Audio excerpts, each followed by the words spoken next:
Hey there! In this video, we're going to learn how to add a new test case to an existing recorded test suite. Sometimes you might forget to record an interaction, but don't worry, you can easily add a new test case later. Let's see how to do this. First, navigate to the test suite where you want to work on. To do this, go to the Record section and open the test suite. Once it's in the open state, click on the Record option again and select Edit. You can view the recorded test cases here.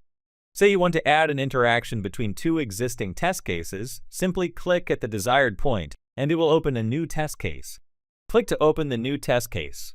Depending on the action this test case needs to perform, you can specify the action here. Once you've done that, click on Proceed.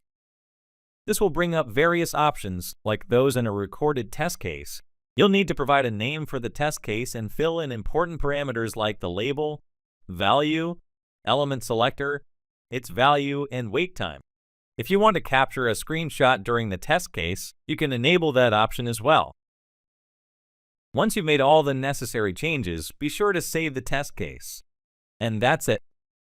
You've successfully added a new test case to your recorded test suite.